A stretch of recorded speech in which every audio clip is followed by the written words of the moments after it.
하나님의 주님 말씀 모아서 8장 18절부터 30절입니다. 신약성경 250쪽입니다. 로마서 8장 18절부터 30절입니다. 생각하건대 현재의 고난은 장차 우리에게 나타날 영광과 비교할 수 없도다. 피조물이 고대하는 바 하나님의 아들들이 나타나는 것이니 피조물이 hum한데 굴복하는 것은 자기 뜻이 아니 오직 굴복하게 하시는 이로 말미암음이라. 그 말하는 것은 피조물도 썩어짐의 종로로 단 데서 해방되어 하나님의 자녀들의 영광의 자유에 이르는 것입니다. 피조물이 다 이제까지 함께 탄식하며 함께 고통을 겪고 있는 것을 우리가 아느니라. 그뿐 아니라 또한 우리 곧 성령의 처음 입은 열매를 받은 우리까지도 속으로 탄식하여 양자 될 것 곧 우리 몸의 속량을 기다리느니라. 우리가 소망으로 구원을 얻었으며 보이는 소망이 아니니 보는 것을 누가 바라리요. 만일 우리가 보지 못하는 것을 바라면 참음으로 기다릴지니라. 이와 같이 성령도 우리의 약함을 도우시나니 우리는 마땅히 기도할 바를 알지 못하나 오직 성령이 말할 수 없는 탄식으로 우리를 위하여 친히 간구하시느니라. 마음을 살피시는 이가 성령의 생각을 아시나니 이는 성령이 하나님의 뜻대로 성도를 위하여 간구하시느니라. 우리가 알거니와 하나님을 사랑하는 자 곧 그의 뜻대로 부르심을 입은 자들에게는 모든 것이 합력하여 선을 이루느니라.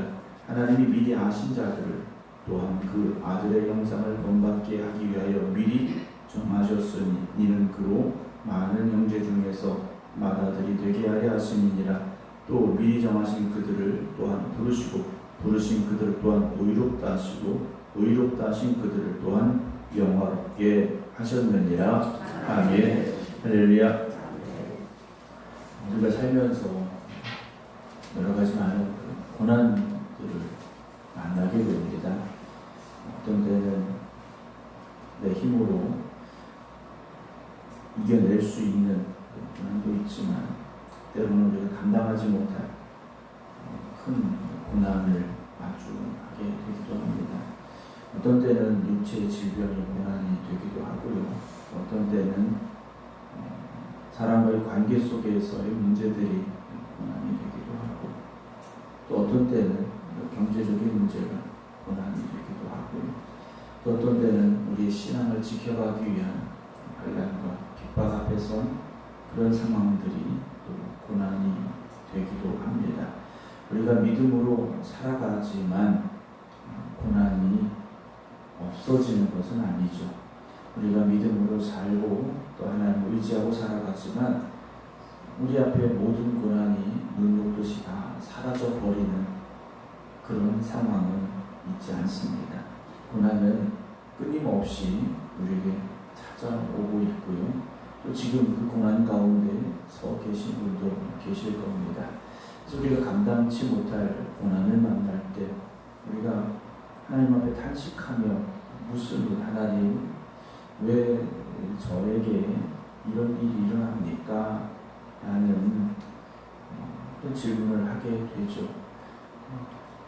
작년 이맘때 2년 후배 목사님이 유괴병에 걸렸다는 소식을 듣고 여러분들에게 말씀을 전해드린 적이 있습니다. 의사가 길어야 한 1년 정도 살 수 있을 것 같다라는 이야기를 했습니다. 며칠 전에 그 목사님, 친구 목사님을 통해서 근황을 들었는데 우리는 기적을 바라죠. 쓰시는 목사님이신데 조금 더 좋아지지 않을까라는 기대를 갖기도 했습니다만 그렇지 않다는 소식을 들었습니다. 또 그 친구 목사님의 또 다른 친구 목사님이 얼마 전에 혀에 암이 생겨서 수술을 받았다는 소식도 전해 들었습니다. 우리들 주변에 이런저런 고난이 찾아오게 되고, 왜 하필 그 사람에게 또는 왜 하필 나에게 이런 고난이 올까? 하나님, 도대체 하나님의 뜻은 어디 있습니까? 라는 탄식을 우리가 가지게 되죠. 바울은 분명히 고백하고 있습니다. 오늘 18절에 생각하건대 현재의 고난은 장차 우리에게 나타날 영광과 비교할 수 없다 라고 말씀을 오늘 기록하고 있습니다. 생각하건대 라는 것은 단순한 생각을 말하는 것이 아니라 깊은 고민과 묵상을 통해서 나온 그의 결론입니다. 그가 살아온 믿음의 여정을 돌아보면서 그에게도 고난이 있었지 않습니까? 얼마나 많은 고난이 있었고 힘들고 또는 죽음의 위기 앞에서 고난들이 있었습니까? 그리고 또한 바울은 평안하게 죽는 것이 아니지 않습니까? 로마로 붙잡혀가서 로마에서 목이 베어지는 참수형을 당하게 됩니다. 그러나 바울은 자기에게 찾아온 이 현재의 고난과 무엇을 비교하고 있느냐? 장차 우리에게 나타날 영광과 비교하는데, 이 둘을 비교해 보니 현재의 고난은 앞으로 우리에게 나타날, 우리가 하나님의 나라에 서게 될 그때의 영광과 비교할 수 없을 정도다 라고 말하고 있지 않습니까? 오늘 우리 앞에 놓여진 이 고난 때문에 여러분 절망하거나 좌절하거나 또는 낙심하거나 또는 원망하지 마시고 하나님께서 우리에게 주시는 영광의 그날을 믿음으로 소망 가운데 살아가는 삶이 되어지시기 바랍니다. 그럼 하나님은 우리를 그냥 그렇게 내버려 두고 계시느냐, 그 고난 가운데 정말 우리를 내버려 두고 계시냐라는 거죠. 바울은 그렇지 않다라고 말합니다. 우리가 눈으로 보이는 이 현실 때문에 힘들고 어려워하고 있지만 우리가 보이지 아니하는 소망을 가지고 장차 우리에게 찾아올 영광을 기대하며 나아갈 때 26절에 보게 되면 성령으로 우리의 약함을 도우시나니 우리는 마땅히 기도할 바를 알지 못하나 오직 성령이 말할 수 없는 탄식으로 우리를 위하여 친히 간구하고 계시다라고 고백을 하고 있습니다. 우리가 현실의 고난을 무시하거나 또는 회피하거나 도망가자는 이야기가 아닙니다. 바울은 그 고난에 당당히 맞서자고 말합니다. 왜냐하면 성령님께서 우리를 위하여 탄식하며 기도하고 계시기 때문이다라는 거죠. 여러분, 오늘 하나님의 자녀된 우리를 하나님께서 붙잡아 주고 계십니다. 우리의 고난 가운데도 함께하고 계시고 우리가 믿음으로 이 고난의 여정을 이기고 나아가기를 하나님은 응원하고 계시다는 것을 믿으시기 바랍니다. 고난이라는 것은요, 과정이지 않습니까? 고난이라는 것은 과정이죠. 그 고난 속에서 우리는 우리의 믿음으로 맞서야 되고 하나님의 도우심으로 그 고난의 모든 여정을 우리가 연단의 시간으로 고백하며 나아간다면 그 고난은 우리를 쓰러뜨리는, 우리를 멸망으로 가게 하는 그런 시간이 아니라 우리를 더 성숙함으로 나아가게 하는 믿음의 연단의 과정이 되어짐을 믿으시기 바랍니다. 오늘 우리도 연약합니다. 그래서 하나님의 뜻이 있음을 알지만 또 성령님께서 우리를 도우시고 기도하고 계시다는 걸 알지만 또다시 절망할 수 있고 또다시 좌절하기도 합니다. 그러나 여러분이 함께 기도하고 성령의 도우심을 믿음으로 나아가시기 바랍니다. 하나님은 어떤 분이십니까? 27절에 마음을 살피시니까 성령의 생각을 하시나니 이는 성령이 하나님의 뜻대로 성도를 위하여 간구하고 계시다 그랬어요. 하나님의 뜻이 있다라는 것을 28절 우리가 알거니와 하나님을 사랑하는 자 그 뜻대로 부르심을 입은 자들에게는 모든 것이 합력하여 선을 이룬다. 하나님의 뜻을 이루어가게 하신다라고 고백을 하고 있습니다.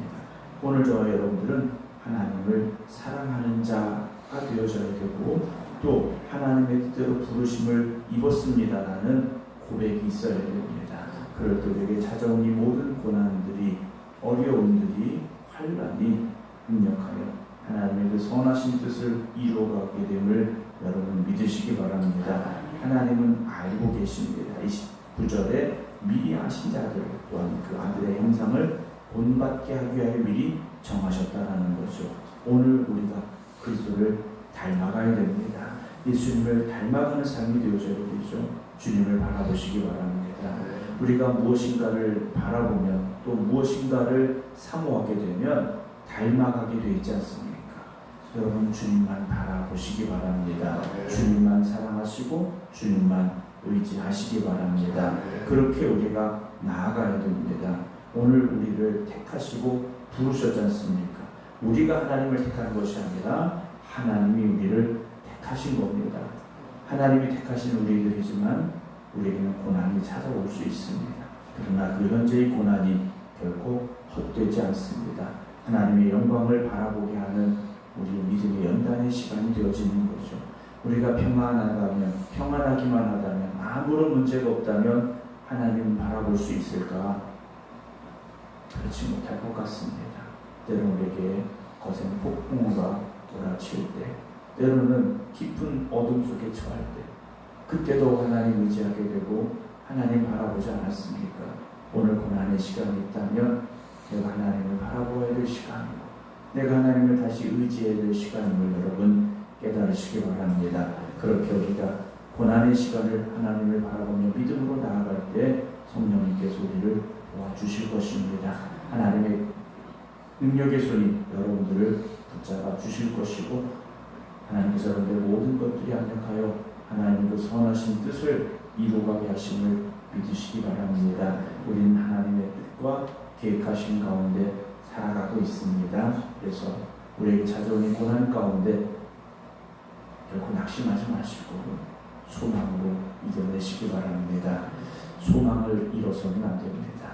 믿음을 잃어서는 안 됩니다. 소망과 믿음으로 우리에게 찾아온 그 고난 가운데서 당당히 맞서시고 장차 우리에게 나타날 그 영광의 그날을 바라보며 믿음으로 나아가는 저와 여러분 되어지기를 주님의 이름으로 축원합니다. 기도하겠습니다. 우리에게 찾아온 고난만 바라보면 절망할 수밖에 없고 낙심할 수밖에 없고 또 하나님을 원망할 수밖에 없음을 우리가 알고 있습니다. 우리에게 찾아온 고난을 바라보는 것이 아니라 그 뒤에 찾아올 그리고 그 뒤에 우리에게 허락하실 영광의 그날을 바라보며 나아갈 수 있는 믿음의 성도들이 되게 하여 주시옵소서. 오늘도 세상은 우리를 끊임없이 힘들게 합니다. 여러 가지 일들로 인하여 우리를 절망하고 좌절하게 만듭니다. 그래서 믿음에서 떠나게 만들려고 합니다. 하나님을 바라보지 못하도록 만들려고 합니다. 그럴수록 더 하나님만 바라볼 수 있는 저희를 되게 하시고 오직 믿음으로 맞설 수 있는 저희들이 되게 하여 주시옵소서. 오늘 고난 가운데 있는 이들을 주님 특별히 기억하여 주시옵시고 성령님 저들 안에 역사하여 주시옵시고 저들을 붙잡아 주시고 능력을 더하여 주시옵시사. 우리에게 찾아오는 고난 가운데서 믿음으로 기도하며 소망으로 인내하며 하나님을 의지할 수 있는 저희들이 되게 하여 주시옵소서. 그래서 저들에게 찾아온 고난의 시간에 더욱더 믿음으로 연단받게 하시고 하나님이 나를 도우시고 나와 함께 하시고 합력하여 선을 이루게 하십니다. 소망으로 이겨내게 하여 주시옵소서. 오늘 거룩하고 복된 날 저에게 주시니 감사합니다. 오늘도 이 성전을 축복하시고 이 성전에 나와 예배드리는 예배자들을 축복하여 주시옵소서. 하나님의 은혜가 강같이 흘러넘쳐나는 귀한 성전 되게 하여 주시옵소서. 이제는 우리 주 예수 그리스도의 은혜와 아버지 하나님의 무한하신 사랑하심과 성령님의 감동 감화 역사하심이 환난과 고난 가운데 절망하고 좌절하지 아니하고 믿음과 소망으로 주님을 의지함으로 승리의 길로 나아가기로 합니다. 기도드리는 모든 성도들 위해 이제부터 영원토록 함께 하시기를 간절히 축원하옵나이다. 아멘.